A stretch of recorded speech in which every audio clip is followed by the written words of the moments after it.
오늘 저희가 찬양위원회 영성 수련회로 모였습니다. 광성교회에 있을 때 1찬양, 2찬양으로 나눠져 있을 때 한 번 같이 영성 수련회를 했었어요. 기억하시는 분들도 계실지 모르겠는데, 그렇게 하고 이제 운정교회에 와서는 우리가 찬양위원회라는 이름으로 이렇게 같이 모여있기 때문에 또 이렇게 함께 얼굴을 보게 됐습니다.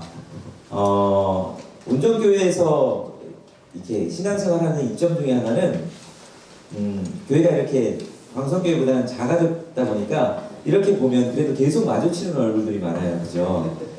광성교회에서는 계셨나 하는 분들도 이렇게 계실 수 있는데, 이렇게 마주치는 얼굴들도 많고, 그래서 또 새 가족들이 이렇게 오셨을 때 그래도 이렇게 눈에 있게 이렇게 같이 할 수 있지 않을까, 그런 생각들을 또 해봅니다.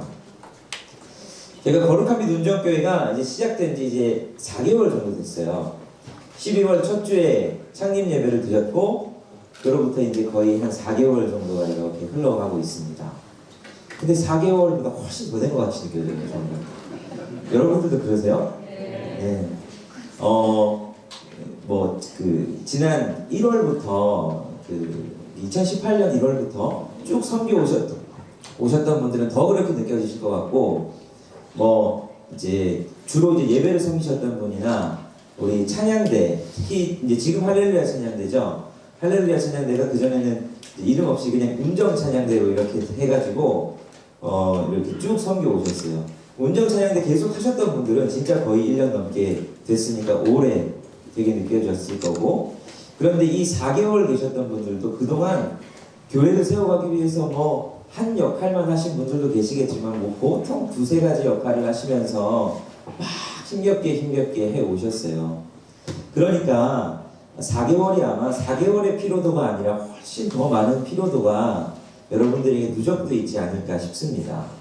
그래서 찬양위원회에서 이제 임원들이 회의를 하면서 우리가 한번 영성수련회 같은 걸 하면 좋겠는데 언제 할까? 5월에 할까? 이런 얘기들을 하다가 아닙니다. 좀 빨리 해야 될 것 같습니다. 하는 얘기들을 했어요. 왜냐하면 우리 가운데 함께 모여서 같이 얼굴도 보고 기도하고 이런 시간이 좀 빨리 필요하겠다라는 생각을 합니다.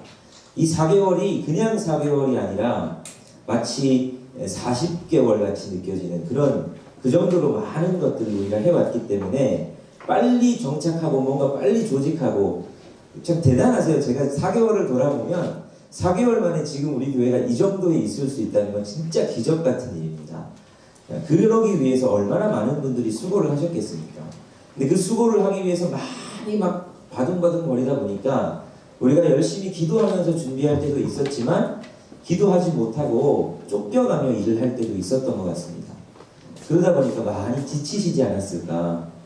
지치고 또 이제 4개월 정도 되면 어느 정도 처음에는 조심스럽게 이렇게 막 하고 으쌰으쌰 하다가 이제는 조금 눈에 거슬리는 것도 하나씩 들어오거든요.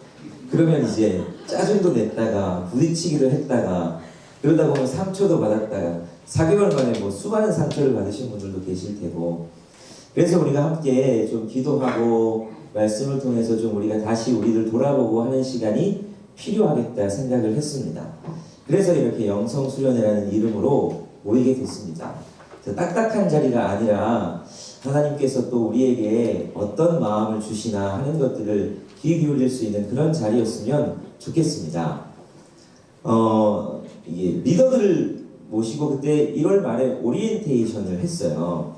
오리엔테이션을 할 때 이제 제가 운정교회가 이런 찬양, 혹시 리벌브를 만지실 수 있으면 울려서 듣기가 조금 그러실 것 같은데 루트를 해주시면 좀 울리죠, 목소리가.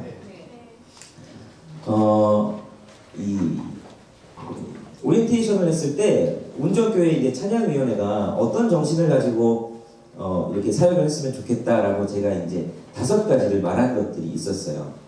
혹시 기억하시는 분 계세요? 참석하셨던 분 중에? 제가 기억하시는 분들에게 상품을 준비할까 하다가 아무도 없을 것 같았어요.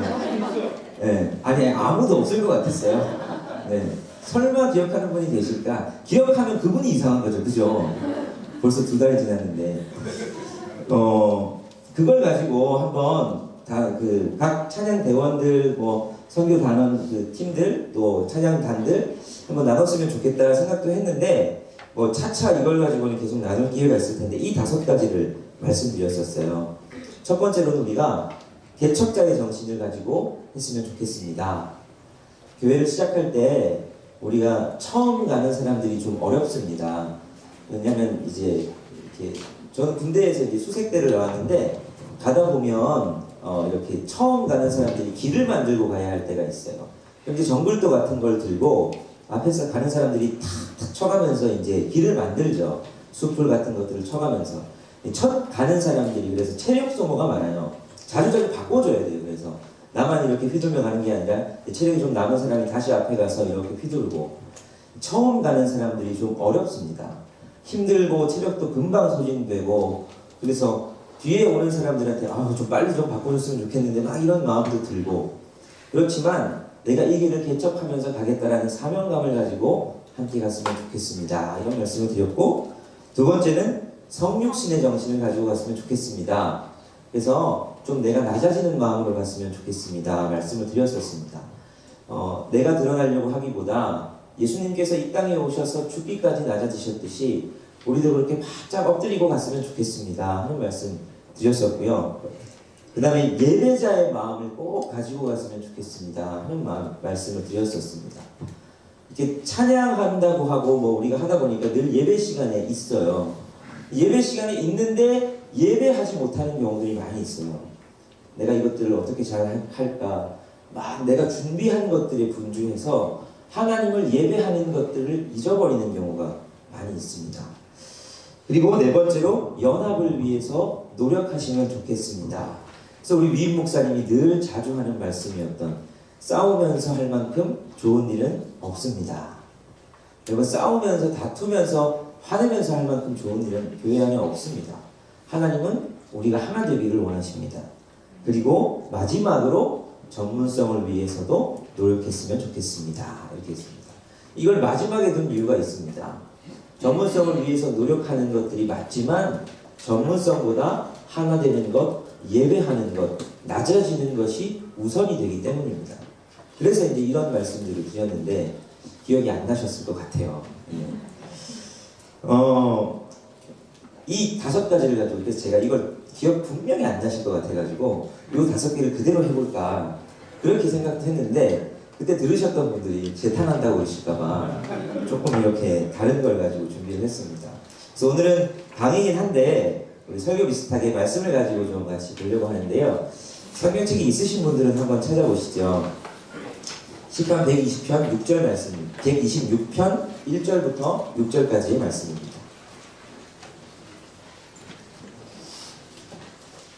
시편 126편 1절부터 6절까지의 말씀입니다.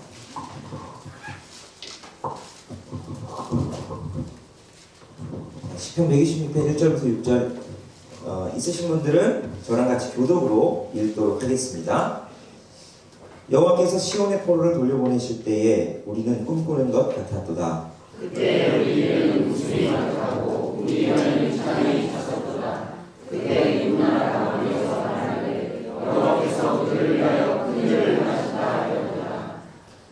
여호와께서 우리를 위하여 큰 일을 행하셨으니 우리는 기쁘도다. 여호와여 우리의 볼을 하나만 제대하시 주를 넘기소서. 눈물을 흘리며 씨를 뿌리는 자는 기쁨으로 거두리로다. 울며 씨를 흘려하는 자는 반드시 기쁨으로 그 곳이 하나님의 수고로 돌아가리로다. 아멘. 이 말씀을 가지고 같이 오늘 한번 생각을 좀 해보고자 합니다. 그래서 예배란 뭔지에 대해서 그리고 헌신이란 뭔지에 대해서 그걸 한번 좀 나눠보려고 하는데요.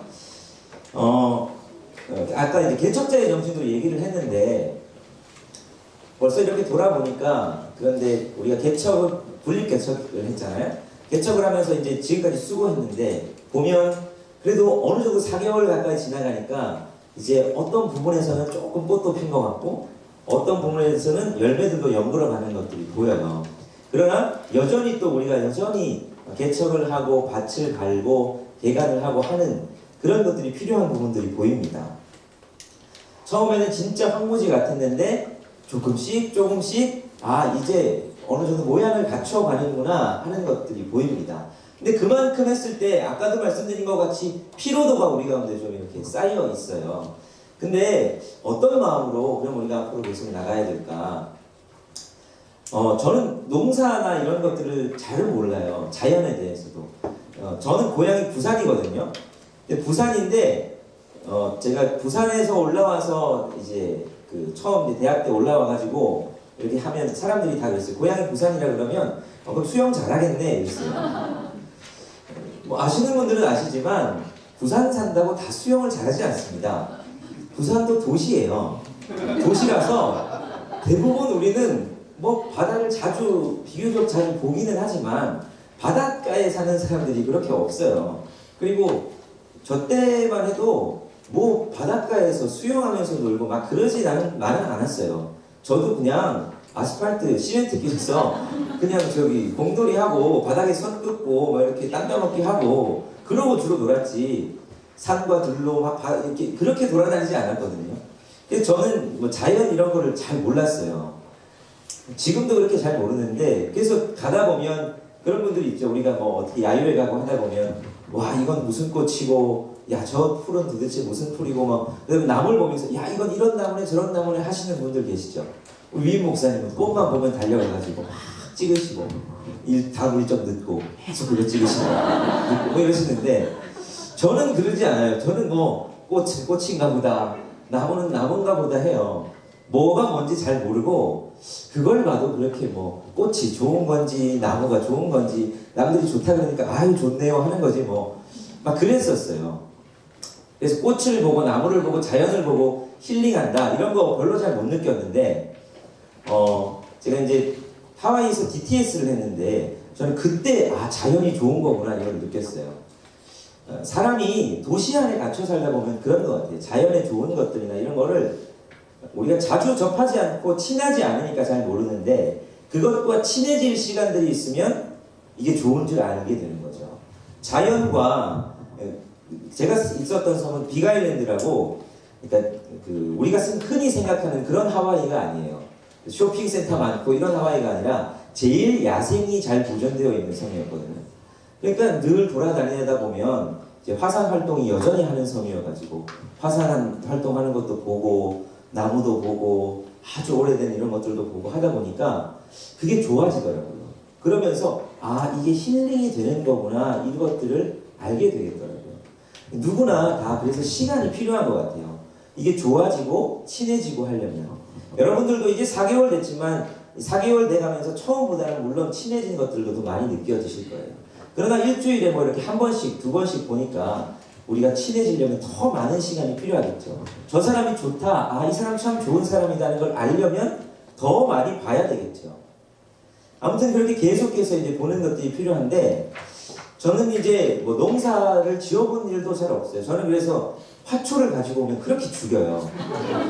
제 손에만 들어오면 제가 잘 모르니까 얘가 뭘 좋아하는지 얘가 뭐 어떻게 자라야지 튼튼하게 잘 자라는지 때로는 물을 많이 줘서 죽였다가 때로는 물을 너무 안 줘서 죽였다가 이렇게 뭐 그래서 저는 집에 조화밖에 없어요. 조화나 드라이플라이 외에는 잘 안 받아오고 잘 안 키워요. 제 손에 오면 다 죽으니까. 그런데 이론적인 것들은 압니다. 농사를 대충 그래도 모내기 같은 거, 벼 같은 거 모내기를 해야 되고 씨를 뿌려야 되고 거름도 줘야 되고 화분을 할 때 분갈이도 해줘야 되고 뭐 이거 어떻게 하고 언제 하는 건지 몰라서 그렇지 어느 정도 뭐 이런 것들은 알아요. 근데 이제 농사를 지을 때 사실 이 농부들에게서는 특이한 습성이 두 가지가 있습니다. 일반적으로 우리가 삶을 살아가면서 하지 않는 일들을 농부들은 두 가지를 해요. 하나는 농부들은 가장 좋은 씨앗, 가장 좋은 열매 거두었던 것들은 먹지 않고 그걸 절대 먹지 않고 가지고 있습니다. 그게 이제 첫 번째고요. 두 번째는 그걸 잘 가지고 있다가 그 이듬해에 그걸 땅에다가 버립니다. 이게 이제 우리가 흔히 생각하는 것과 잘 이렇게 맞아떨어지지 않는 거죠. 그러니까 그 좋은 것들을 제일 좋은 것들을 먹지 않고 가지고 있다가 그 다음에 땅에 버리는 행위를 하는 게 농부들이죠.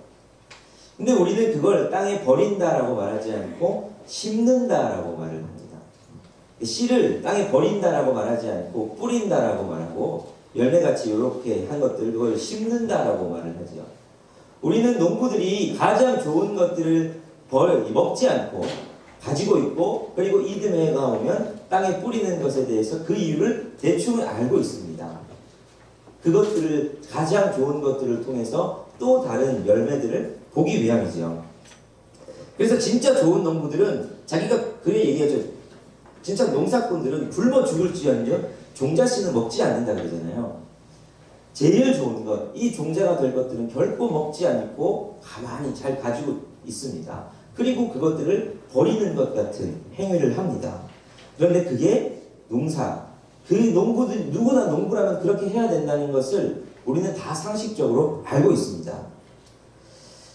자, 성경에 보면 이처럼 비유를 통해서 이 농사에 대한 이야기들을 하실 때가 있어요. 예수님께서도 씨 뿌리는 자의 비유를 하십니다. 씨 뿌리는 농부에 대한 비유도 하시고 바울도 디모데에게 이 농사에 대한 비유를 이야기합니다. 디모데후서 2장 6절에는 수고하는 농부가 곡식을 먼저 받는 것이 마땅하니라 이렇게 이야기를 합니다. 자, 이게 농사에 대한 이야기들, 성경에는 이 농사에 대한 이야기들이 꽤 많이 나와요. 고기 잡는 이야기도 많이 나오지만 농사에 빗대어서 신앙생활이나 하나님 나라의 원리를 설명할 때가 많이 있습니다.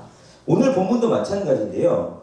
우리 읽었던 본문 중에 5절, 6절만 다시 한번 같이 읽어보겠습니다. 5절, 6절 말씀 우리가 신앙생활을 조금 하셨으면 많이 돌아가셨을 말씀인데요. 읽어보겠습니다. 시작. 눈을 위하여 씨를 뿌리는 자는 기쁨으로 거두리로다. 울며 씨를 뿌려나가는 자는 당신이 기쁨으로 아멘. 농부가 가장 좋은 씨앗을 가지고 땅에 뿌리고 심는 이유는 그 뿌린 것을 가지고 기쁨으로 단을 거둘 것이라는 소망이 있기 때문입니다. 그 소망을 가지고, 아니 소망보다도 더 확실한 믿음이지요. 농부는 믿음을 가지고 있습니다. 이걸 뿌리고 심으면 반드시 단을 거둘 것이다. 내가 좋은 것을 심으면 더 좋은 기쁨의 단을 거둘 것이다 라는 것에 대한 믿음, 소망을 가지고 심습니다. 그게 이제 농사라는 거죠. 근데 이제 이해가 안 되는 건 여기서 이제 울며 씨를 뿌리는 자는 기쁨으로 단을 거둘 것이다 라고 말했다는 겁니다. 씨를 뿌리기는 뿌리는데 왜 이제 울면서 뿌려야 되느냐? 그냥 기쁨으로 웃으면서 즐거워하면서 이렇게 뿌리면 안 되느냐? 농사는 다 그렇게 힘든 거라서 그런 거냐? 이런 생각을 했죠. 여러분 농부들이 이렇게 모내기를 하거나 씨를 뿌리거나 이렇게 할 때 많이 울던가요? 내 그 종자 너무 아깝다 이러면서 막 뿌릴 때마다 어이구 저거 어떡하나 막 이러면서 뿌릴까요?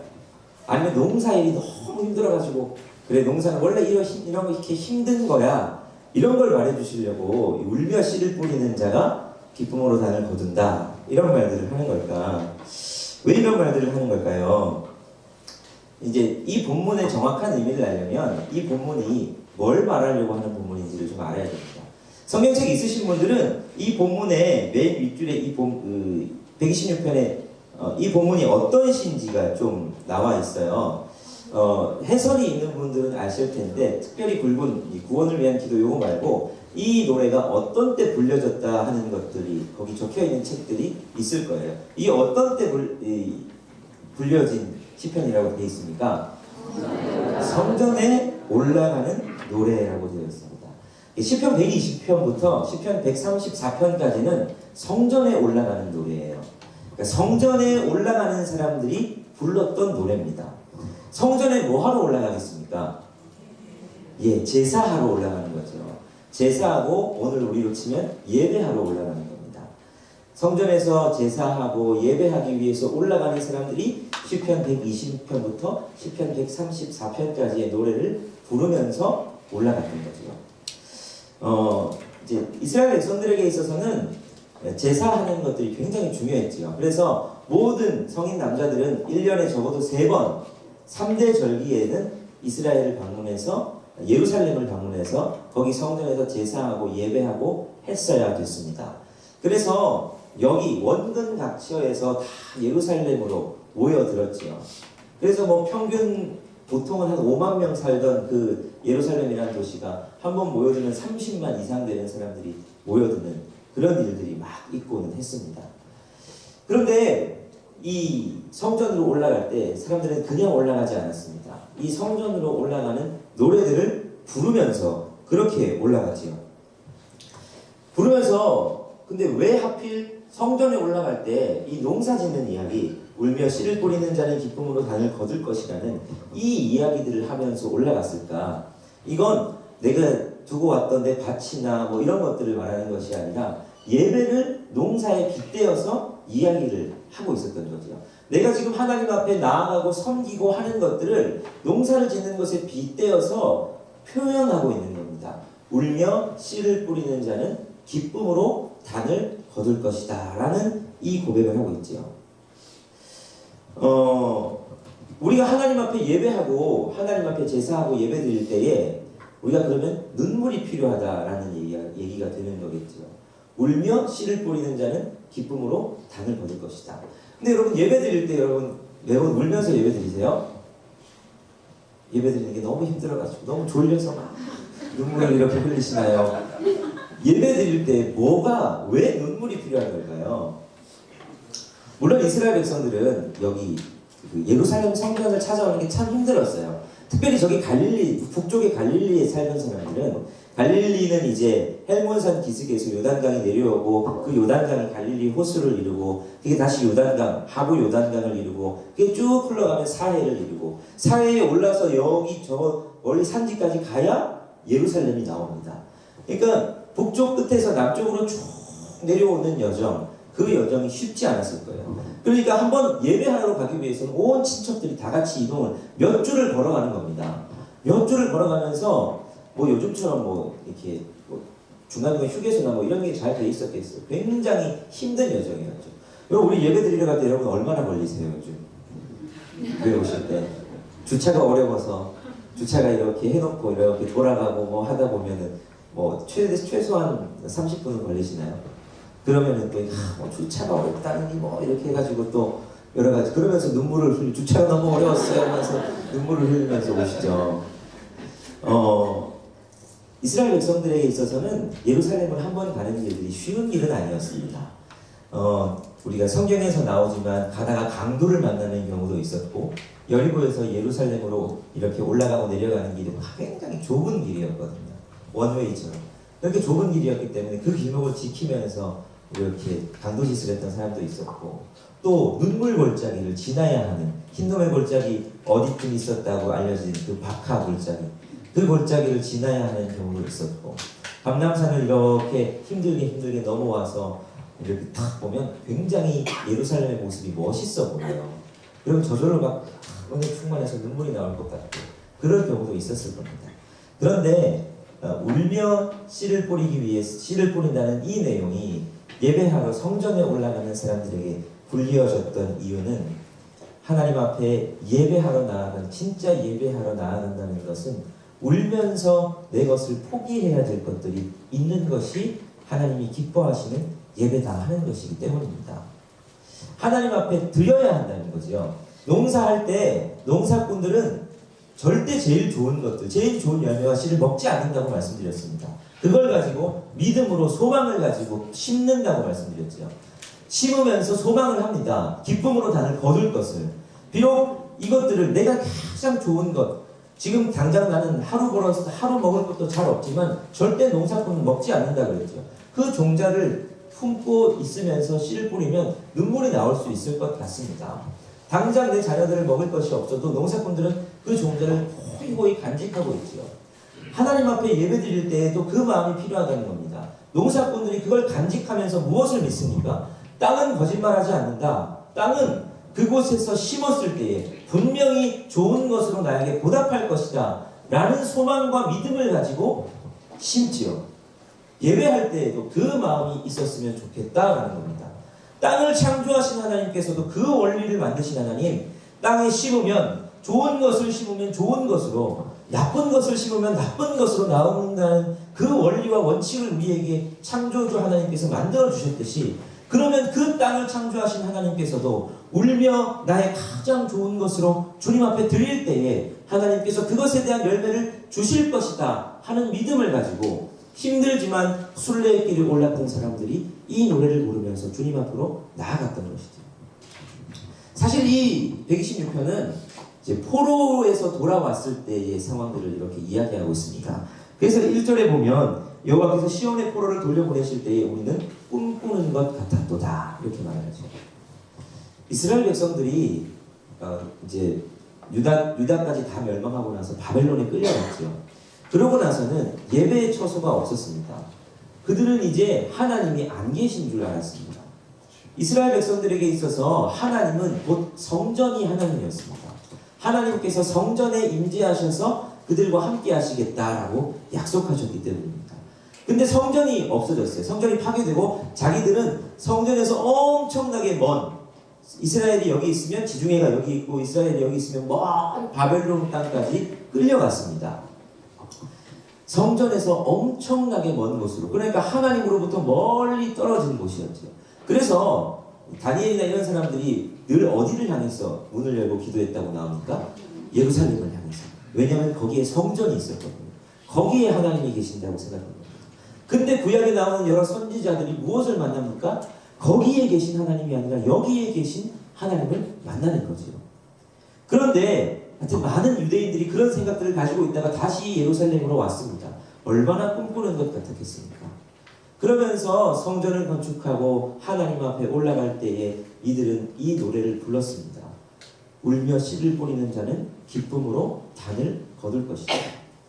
하나님 앞에 예배하러 가기 위해서 나의 것들을 포기하고 나의 좋은 것들을, 내가 가진 가장 좋은 것들을 하나님 앞에 드리고자 하는 마음, 그 마음, 내가 가진 가장 좋은 것들을 드리려고 할 때 그것들이 쉽지 않을 수 있습니다.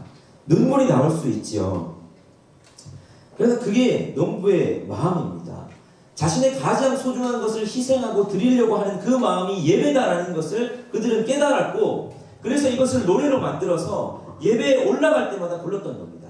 농부의 마음을 기억하는 것이죠. 하나님 앞에 예배할 때는 이 마음으로 예배해야 되겠구나라는 것을 기억하기 위해서 올라갈 때마다 이 노래를 불렀습니다. 울며 씨를 뿌리는 자는 기쁨으로 단을 거둘 것이다. 그게 예배다라는 것을 기억하기 위해서 노래로 만들어서 불렀던 것이죠. 우리의 예배에 대해서 한번 잘 생각해 봐야 될 것 같습니다. 우리가 얼마나 주님 앞에 우리 이 예배에 대해 생각하고 있는지. 예배를 월십 서비스라고 하는데, 이 서비스가 오히려 우리는 내가 서비스를 누리려고 예배에 나오는 것은 아닌지, 제가 예배에 대한 강의를 할 때에 특별히 그것에 대해서 제일 먼저 얘기를 합니다. 예배에 나오는 첫 번째 목적은 우리가 은혜 받기 위해서 나오는 게 아닙니다. 인간 중심적인 예배는 하나님이 받으시기에 기뻐하시는 제사가 아닙니다. 내가 은혜 받고, 내가 기도 응답 받고, 내가 내 병 고침에 치유를 받고, 내가 하나님 앞에 나아가서 또 그냥 막 쏟아내고 싶은 거 쏟아내고, 나 중심으로 드리는 예배가 우선이 아닙니다. 그런 예배의 요소가 없지 않습니다. 하나님 앞으로 나아갔을 때에 하나님께서 내게 응답하시고 내 병을 치유해 주실 수도 있고 내게 은혜 주시고 회복 주시는 역사가 일어나죠. 그런데 그게 예배의 1차적인 목적이 아닙니다. 예배의 1차적인 목적은 하나님께 영광을 올려드리는 것, 그게 예배의 1차적인 목적입니다. 우리가 하나님 앞에 영광을 올려드렸을 때에 하나님께서는 어떻게 하시냐? 울며 씨를 뿌리는 자에게 기쁨으로 단을 주시는 것처럼 은혜도 주시고 병의 고침도 주시고 우리 삶의 길을 묻는 자들에게 길도 알려주시는 역사가 있지만, 예배의 1차적인 목적은 울며 씨를 뿌리는 겁니다. 내가 힘들고 어렵고 내게 귀한 것들이 있더라도 주님 앞에 드리는 것, 그것이 바로 예배입니다. 우리가 찬양으로 섬기고 교회에서 여러 봉사를 하시는 분들이잖아요. 특별히 우리는 찬양위원회니까 이제 예배 찬양단으로, 또 성가대로, 찬양대로, 또 워십 찬양대로, 또 어린이 합창단으로, 각각 선교단으로, 악기로 여러 가지 하나님을 찬양합니다. 근데 그것에 있어서 가장 우선적으로 먼저 기억해야 될 것은 무엇이냐? 이것을 우리가 하나님께 드리는 것이다. 이걸 가장 먼저 기억해야 되는 것이죠. 아끼는 것들을 드릴 때에 힘이 들지요. 근데 많은 사람들이 이런 식으로 기도를 합니다. 신앙생활을 할 때도 하나님, 내게 이거 주시면 내가 하나님 앞에 이렇게 할게요. 하나님 내가 내 연봉을 한 5천까지만 해주시면, 아니 1억까지만 해주시면 내가 10에 2조 할게요. 막 이런 기도들 많이 합니다. 하나님 나한테 내가 대학만 가면 내 자녀 대학만 붙게 해주시면 내가 이렇게 헌신하고 내가 뭐 이것도 할게요. 하나님 지금 이건 급하니까 일단 나한테 이걸 주시면 내가 하나님 앞에 더 잘 쓰임받을 수 있지 않을까요? 이런 기도들을 합니다. 근데 하나님은 뭐라고 말씀하시냐? 먼저 네가 씨를 뿌려라. 그러면 내가 거두게 하겠다. 이게 말씀이십니다. 이게 하나님의 법칙입니다. 우리는 하나님 기쁨의 나라를 먼저 주시면 내가 그거 가지고 열심히 뿌릴게요 라고 말하지만 주님은 네가 울며 씨를 뿌리면 내가 기쁨으로 단을 거두게 하겠다 라고 말씀하십니다. 뭐가 맞는 것 같습니까? 후자가 맞는 것 같죠? 근데 별로 우리는 잘 그렇게 못하죠? 예배할 때에도 우리가 섬길 때에도 그렇습니다. 우리가 하나님 내게 은혜 주시고 내가 좀 상황이 여유가 되면 나는 봉사할 수 있을 것 같고 하나님 우리 단원들이 좀 모여지거나 이렇게 하고 찬양대 같은 경우는 멋진 솔리스트들 한 3-4명만 쫙 깔아주시면 그래도 좀 될 것 같은데요. 하나님 받으실 만하게 될 것 같고 우리 찬양단들은 하나님이 드럼이 없는데요. 뭐 베이스가 없는데요. 막 이렇게 될 것 같고 또 악기 연주자들은 우리도 좀 이렇게 멋진 단복들이나 멋진 여러 사람들도 쫙 많이 해가지고 하면 하나님 더 받으실 만큼 좋아지지 않겠습니까? 라고 말하는데 하나님은 그런 거 다 필요 없고 우리가 할 수 있는 것들을 가지고 울며 씨를 뿌리면 기쁨으로 단을 거두게 하시겠다. 이렇게 말씀을 하십니다. 그러니까 하나님은 최고의 것을 가지고만 농사 짓기를 원하지 않으세요. 우리가 가진 것들 중에서 있는 것들을 가지고 우리가 가지고 있는 것들 중에 할 수 있는 것을 다해서 최선을 다해서 하면 최고의 것이 아니라 정말 내가 할 수 있는 최선의 것을 다해서 하면 하나님께서 기쁨으로 단을 거두게 하시겠다라고 말씀을 하십니다. 우리가 신앙생활을 할 때에도 마찬가지고 예배 그리고 섬길 때도 모두 마찬가지죠. 그래서 하나님 앞에 좋은 것드리기 위해서 포기하고 헌신하고 드리는 마음 그게 우리 신앙생활에 있어서 필요합니다. 봉사하시면서 힘드시죠? 일부 찬양대는 힘드시죠? 새벽 6시 반 뭐 이렇게 모이셔가지고 6시 10분 6시 10분부터 모이셔가지고 아침에 나오지도 않고 목을 부여잡고 막 목을 풀어내고 이렇게 하면서 찬양을 하고 쉽지 않죠. 우리의 가진 거 있는 여러분들이 뭐 섬기는 자리 하나하나가 쉬운 게 어디 있겠습니까? 아침에 뭐 애들도 챙겨야 되고 해야 될 것들도 많은데 아침부터 애들은 남편은 속을 팍팍 긁어대고 그 가운데서도 나는 가서 찬양을 가증스러운 표정으로 기쁜 듯이 찬양을 하는 이 딜레마가 우리 가운데 있는데 어떻게 이게 쉽겠습니까? 매번 쉽지 않지요. 억지로 해야 될 때가 있습니다. 그래서 자주 듣는 말들이 그렇습니다. 이런 마음으로 찬양을 해도 될지 모르겠습니다. 이런 말들도 자주 듣습니다. 정말 울며 하나님 앞에 찬양하고 섬길 때가 많이 있죠. 찬양만이 아니라 우리가 맨날 섬기고 예배하는 그 예배 자체가 그렇습니다. 그런데 하나님께서는 그래도 울며 씨를 뿌리는 자는 기쁨으로 단을 거둘 거다라고 말씀하십니다. 우리 신앙의 선배들은 그런 식으로 신앙생활을 했던 것 같습니다. 그래서 하나님 앞에 제일 좋은 거 드리려고 했어요. 하나님 앞에 제일 좋은 것으로. 저는 어렸을 적에 고신측 교회를 다녔었거든요. 초등학생까지. 이제 교단을 아시는 분들은 고신측 교회는 굉장히 보수적인 교회라는 걸 아실 거예요. 저는 주일에 돈을 못 썼어요. 과자를 먹고 싶으면 토요일에 다 사놨어야 됐어요. 토요일에 깜빡하면 주일에 과자를 못 먹는 거예요. 그래서 주일에 과자 먹고 싶으면 토요일에 사놨어야 됐고 새 옷이나 새 신발을 사도 절대 먼저 못 입고 못 신었어요. 주일에 먼저 입고 주일에 먼저 신고 가야 됐습니다. 옛날 어르신들 그랬죠. 돈도 헌금을 할 때에도 은행에 가서 지금도 어르신들 만나면 여러분 세뱃돈 줄 때 그렇게 하시잖아요.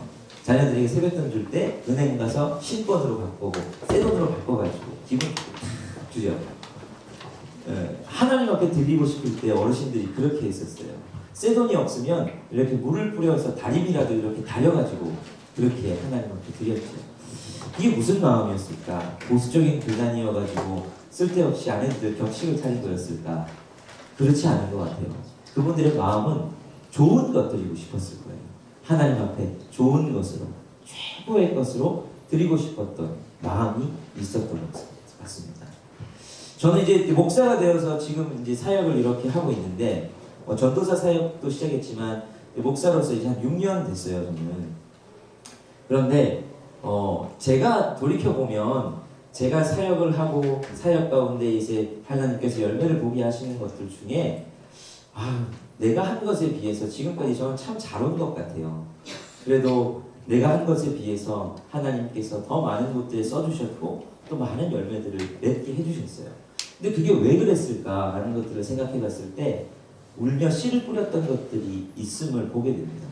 제가 뿌리지 않았지만 제 부모님들이 저를 위해서 기도해 주신 것들, 이제 할머니 할아버지가 기도해 주시고 해주셨던 것들, 그리고 저도 하나님 만나면서 어렸을 때 주님을 위해서 어떻게 더 좋은 것 드리고 싶었을까 그렇게 생각하면서 열심히 했던 것들. 저는 고3 때를 생각해 보면 지금보다 제가 그때가 더 믿음이 좋았던 것 같아요. 지금은 제가 그때만큼 믿음이 있나 이렇게 자괴감이 들 때도 있는데, 그때는 참 하나님을 인격적으로 만나고 너무너무 좋아서 고3 때지만 교회에서 참 많은 일들을 했어요. 고3 때 고등부 교회 축제를 기획해가지고 막 사람들 초청해서 축제도 하고 뮤지컬 같은 것도 연습해가지고 막 하기도 하고, 고3 때 고3들 모아놓고 주일은 집에 안 갔어요. 그냥 교회에 계속 있었어요. 제가 목사가 된 건 사람들한테 이렇게 왜 목사님 목사 되셨어요 하면 저는 뭐 특별히 얻어맞고 오지 않았어요. 저는 제가 목사 되고 싶어가지고 이렇게 신학교를 갔어요. 왜냐면 교회가 너무 좋았어요. 교회에 있는 게 너무 좋고 교회가 너무 좋아서 그럼 나는 그냥 목사해야 되겠다 생각해서 이제 신학교를 갔는데, 그만큼 고3 때도 막 열심히 교회 일들을 했어요. 새벽 기도도 열심히 고3 때 나갔고, 수능 보는 날도 저는 일어나가지고 새벽 기도 갔어요. 새벽 기도 가서 이렇게 하고 이제 친한 동생이랑 수능 볼 장소까지 한번 걸어가서 여기구나 확인하고 오고. 근데 그게 전혀 힘들지 않고 그게 너무 재밌고 즐거웠습니다. 근데 그걸 하나님께서 그런 작은 것들을 기쁘게 보신 것 같아요.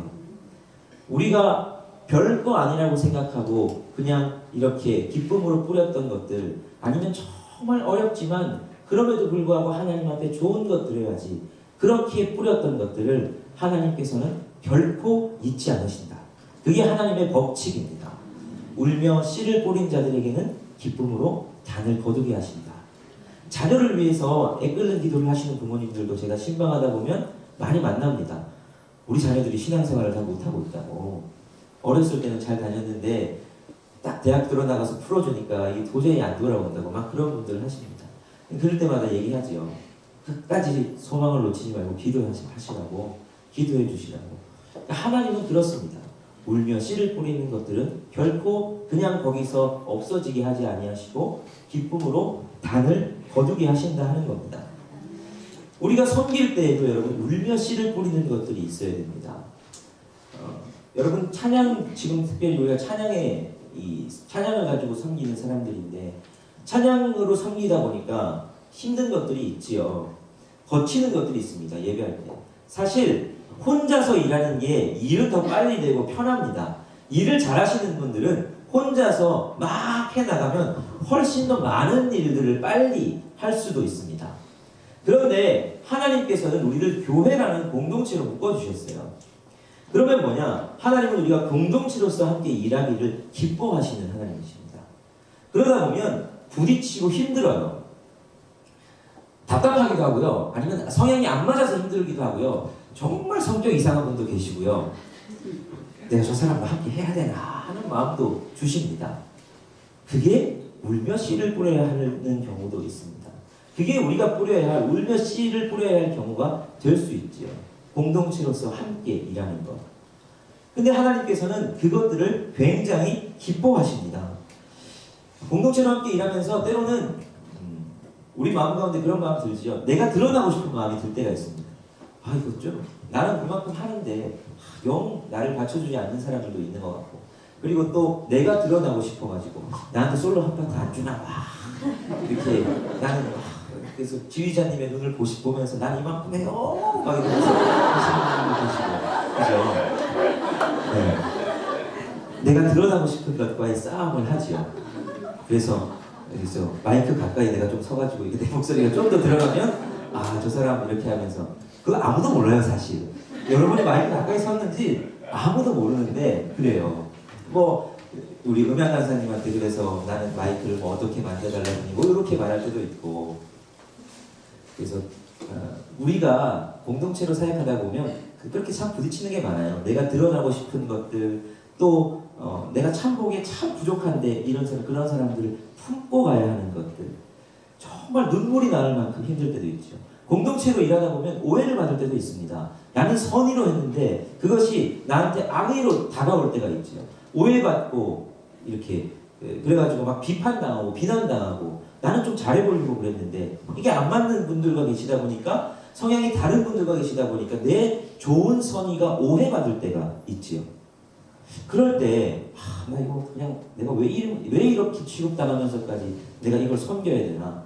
내가 왜 여기 있어야 되나? 내가 왜 이 교회 다녀야 되나? 이런 마음이 들 때가 있습니다. 그럴 때 눈물이 나오죠. 억울해서 눈물이 나오고 내가 이러면서까지 하나님 앞에 이렇게 섬기고 여기 있어야 되나? 그런데 주님께서 그렇게 울며 씨를 뿌리는 자에게 기쁨으로 단을 거두겠다라고 하시는 겁니다. 때로는 하나님께서 이렇게 잘 안 맞는 지도자를 우리에게 주실 때가 있어요. 리더에 서 있는 사람들이 너무 힘들 때가 있지요. 내가 봤을 때는 저 사람 내가 원하는 지도자는 리더십도 있고 인격도 훌륭하고 능력조차 탁월하여 모든 것들을 다 좌지우지할 수 있는 그런 리더를 원하는데 그런 건 원래 우리 생각에만 있는 분들이죠. 절대 현실에서는 그런 분들이 잘 없습니다. 우리 요즘 담임 목사님의 청빙을 위해서도 기도하고 있는데 그렇죠. 우리가 원하는 담임 목사님은 세상에서 제일 훌륭하고 좋은 목사님이 우리 교회에 오셔야 된다고 생각하잖아요. 그런데 내 기대와 다른 일들이 우리 가운데 일어날 때가 있습니다. 여러분 속으로만 생각하세요. 속으로만. 여러분의 찬양대는 찬양대 지도자들, 찬양단은 찬양단 리더들, 워십 선교단, 악기 선교단은 여러분들의 리더들 다 100% 마음에 드세요? 속으로만. 100% 마음에 안 드는 것들이 분명히 있을 겁니다. 근데 그때 하나님은 뭘 원하시느냐? 그때 우리가 울며 씨를 뿌린다는 건 어떤 것이냐? 모든 권위는, 모든 리더십은 하나님께서 세우신 것이라는 것을 우리가 믿고 가는 겁니다. 사람이 세운 것이 아니라 하나님께서 세우신 것. 그래서 다윗이 사울에게 어떻게 행합니까? 다윗이 아둘람 광야에 있을 때에 사울이 그걸 알고 다윗을 죽이려고 쫓아옵니다. 3,000명의 군사를 가지고 쫓아오지요. 그래서 다윗이 이렇게 동굴에 숨어 있는데 마침 사울이 화장실을 가고 싶어서 호위병들을 다 두고 혼자 동굴에 들어가서 볼일을 봅니다. 근데 그 동굴 안에 다윗과 함께하는 사람들이 숨어 있었던 거죠. 두 아들은 이때가 기회입니다. 다윗이요, 저 사울을 지금 죽입시다. 그러면 우리가 말끔히 다 해결되지 않습니까? 그러면서 사울의 옷자락을 살짝 베어왔습니다. 근데 다윗이 뭐라고 합니까? 내가 하나님의 기름 부은 받은 자를 어떻게 해야겠느냐 하면서 사울을 해하지 않습니다. 왜 다윗이 그렇게 한 겁니까? 사울은 다윗의 장인이기도 했지만 누구보다 다윗의 은혜를 많이 입은 사람이기도 했습니다. 근데 자기를 여러 번 죽이려고 하고 힘들게 합니다. 사울을 죽이면 그 지도자가 없어지면 다 해결될 수 있을 것 같아 보입니다. 근데 다윗은 그렇게 하지 않습니다. 왜냐? 하나님께서 기름 부은 자기 때문입니다. 하나님께서 세운 사람이기에 내가 그 사람에 대해서 함부로 해할 수 없다라고 다윗은 이야기하고 있는 겁니다. 힘들죠? 계속 쫓겨다녀야 되니까 눈물의 인생입니다. 계속 그렇게 해서 사울이 다윗을 축복하면서 떠납니다. 근데 그 다음에 또 주위로 찾아옵니다. 힘들죠. 내가 리더가 잘 맞지 않을 경우도 있고 그 리더가 나보다 못한 경우도 있고 인품이 안 맞는 경우도 있고 힘들 때가 있습니다. 근데 하나님께서는 그 하나님께서 세우신 지도자구나 하는 하나님의 권위를 인정해서 그 사람의 인격과 그 사람에게 순종하는 것이 아니라 그 사람을 세우신 하나님의 권위에 순종해서 내 의견과 이것들을 좀 낮추고 내가 힘들고 어렵더라도 울며 씨를 뿌리면 하나님께서 기쁨으로 단을 거두겠다라고 말씀을 하십니다.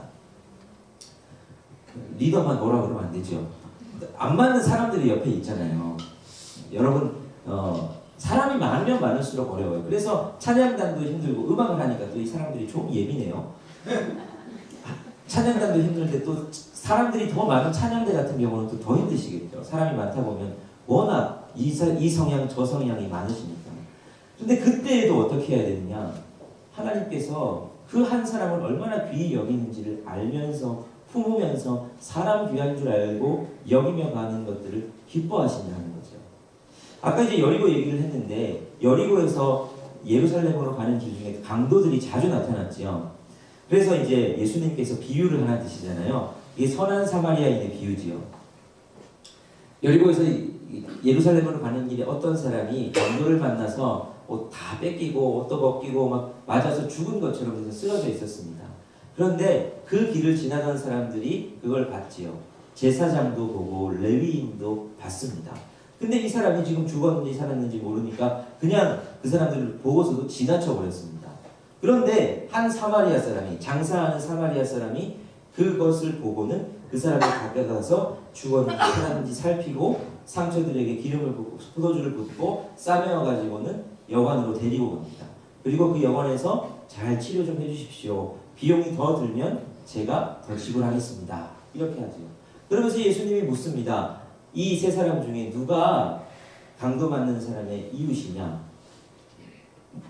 당연히 선한 사마리아인.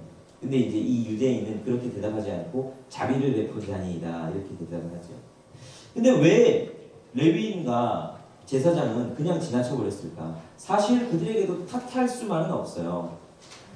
제사장들이 제일 많이 모여 살던 곳이 여리고입니다. 왜냐하면 예루살렘에서 제사장들이 섬기지만 제사장들이 1년 내내 거기서 섬기는 게 아니에요. 24반차를 따라서 1년에 자기 반차 때만 올라가서 섬기는 겁니다. 그러니까 1년에 몇 번 제사장이 섬길 기회가 없어요. 가서 1년에 올라가서 그 섬기는 기회를 얻는다는 것은 이 사람에게 있어서도 굉장히 중요한 기회입니다. 그러니까 제사장은 어떻게 해야 되느냐? 자기가 반차가 다가올 때까지 자기 몸을 정결하게 잘 유지하면서 가는 것이 필요하죠. 지금 여리고에서 예루살렘으로 올라갈 때 제사장과 레위인이 올라갔다는 건 다른 이유가 아니라 성전에서 섬기기 위해서 올라가는 사람들입니다. 성전에서 섬기기 위해서는 어떻게 해야 됩니까? 부정하지 않아야 돼요. 자기가 정결해야 됩니다.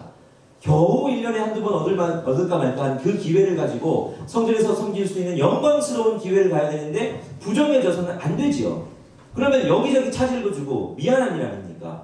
그런데 가다가 강도 만난 사람을 봤습니다. 죽었는지 살았는지 알 길이 없습니다. 근데 율법에는 뭐라고 되어 있습니까? 시체를 만지면 부정해진다라고 되어 있습니다. 그러면 자칫 잘못해서 가다가 내가 살았나 죽었나 확인해 보기 위해서 가는데 만졌다. 그러면 이 사람은 이제 성전에 가서 섬길 수가 없는 겁니다. 어렵지요. 내가 해야 될 일이 있고 내가 정말 중요하게 생각해야 될 일, 내가 정말 영광스럽게 해야 될 일이 있는데 그것을 위해서 그 하나님 앞에 드릴 영광스러운 제사, 영광스러운 성전에서의 직무를 다하기 위해서 이 사람은 강도 만난 사람들을 내버려두고 그냥 간 겁니다. 이해가 되십니까? 그 사람들의 마음이 이해가 되십니까?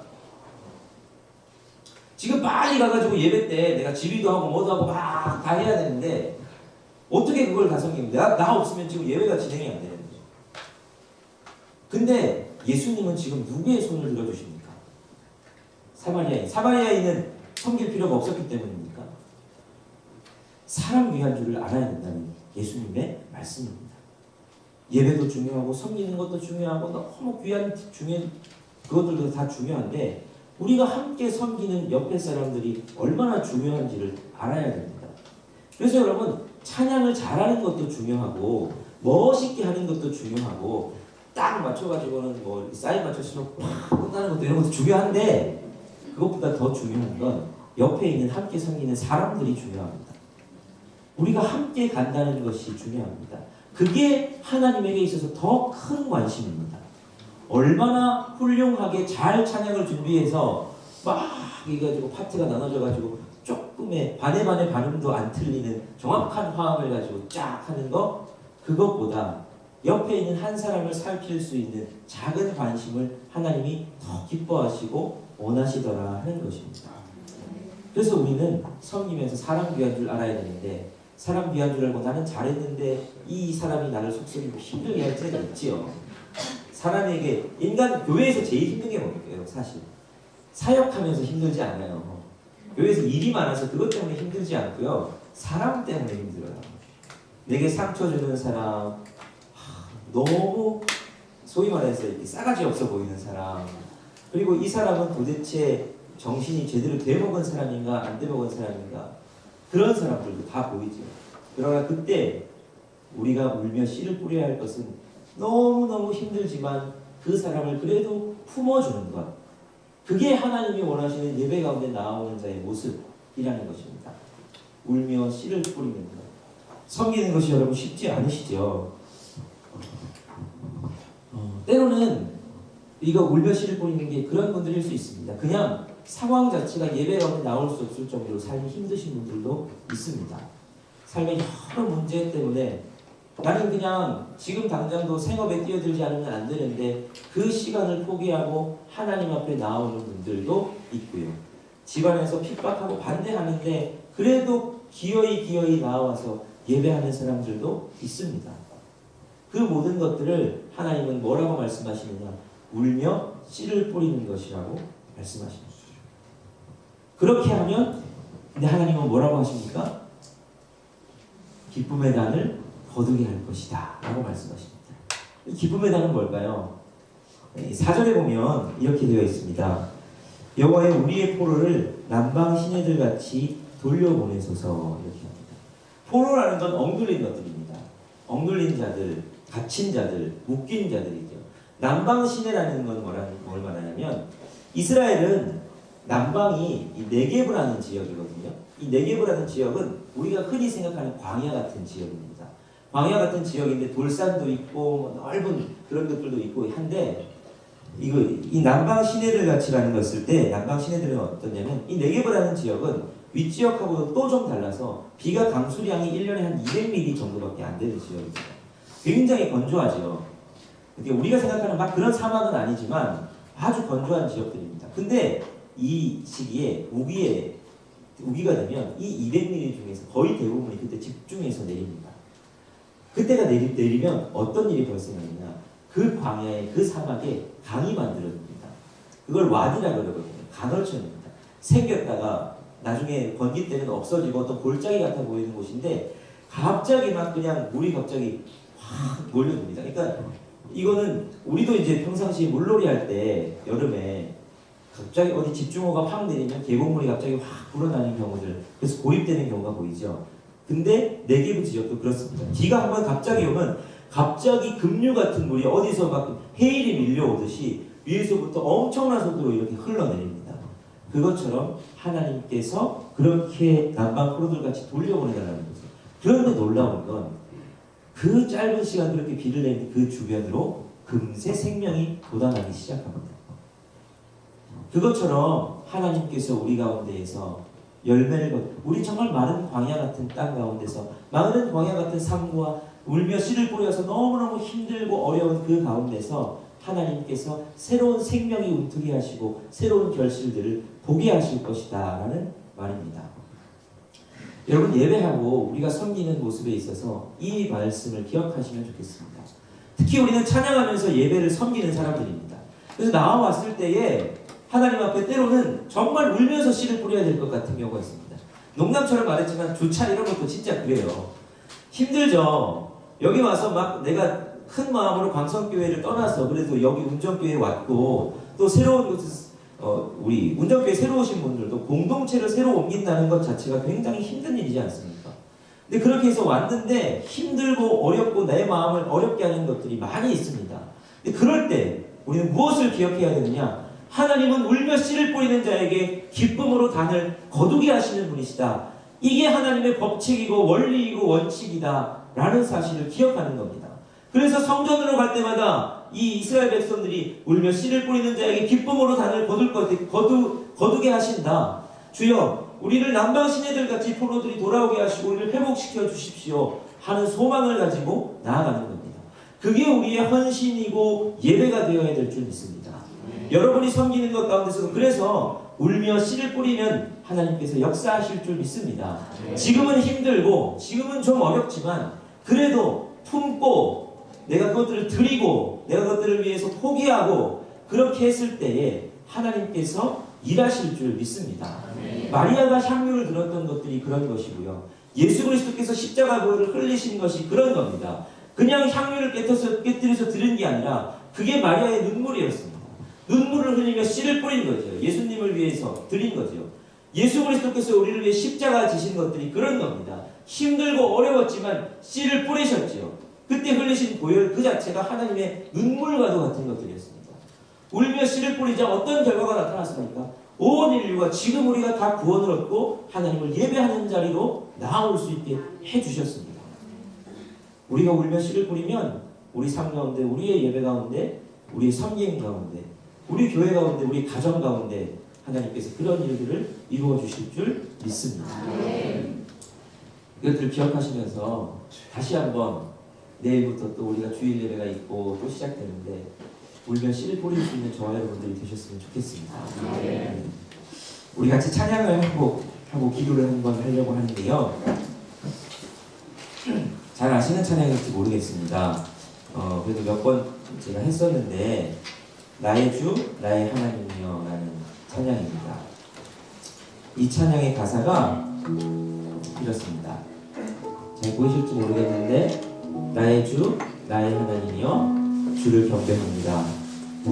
주 사랑하는 나의 마음을 주께서 아시나이다. 깨뜨리로 값 내게 없으며 주께 드릴 향유 없지만 하나님 형상대로 날 기지사 새 영을 내게 부어주소서. 2절 가사가 그렇죠. 고통 속에 방황하는 내 마음 주께로 갈 수 없지만 저항할 수 없는 그 은혜로 주님의 길을 걷게 하소서. 우리가 향유를 드리고 싶어도 깨뜨릴 게 없는 분들도 있고 그냥 내 삶을 깨뜨려서 주님 앞에 드려야 되는 분들도 있습니다. 그럴 때가 있죠. 가진 것이 있어도 주님이 원하시는 것이 그것일 때가 있고 때로는 고통 가운데서 막 신음하는데 그때에도 울며 씨를 뿌릴 수 있도록 주님께서 저항할 수 없는 은혜로 우리를 붙들어 주십사 하는 고백의 찬양입니다. 우리 시간 주님 제가 울면서 뿌리겠습니다. 기쁨으로 나를 거두는 것들을 내가 맛보게 하시고 우리 공동체가 맛보게 하여 주옵소서 하는 마음을 가지고 우리 같이 찬양하시겠습니다.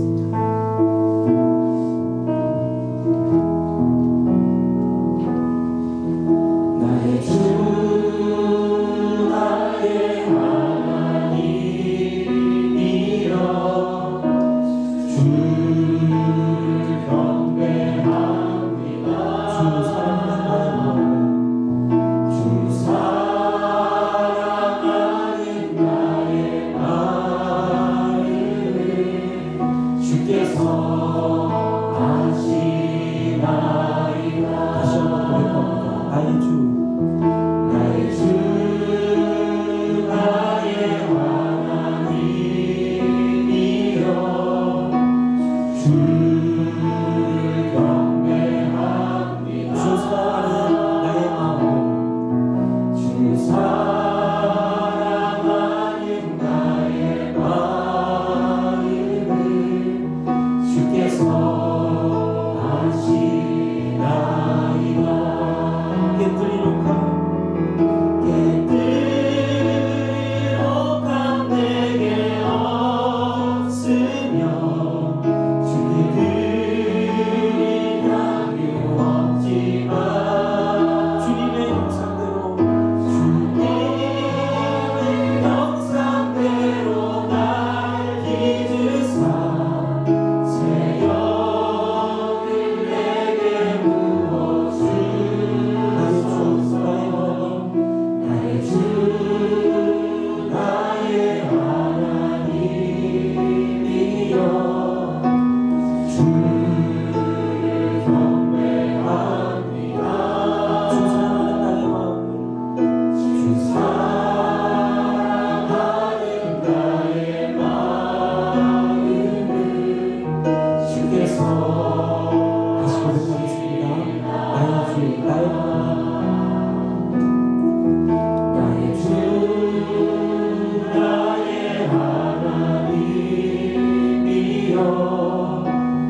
주를 경배합니다. 주 사랑하는 나의 마음을 주께서 아시나니 고통 속에 방황하는 고통 속에 방황하는 내 마음 주께로 갈 수 저항할 수 없는 그 은혜로 저항할 수 없는 그 은혜로 주님의 길을 걷게 고통 속에 방황하는 때마다 고통 속에 방황하는 내 마음 주께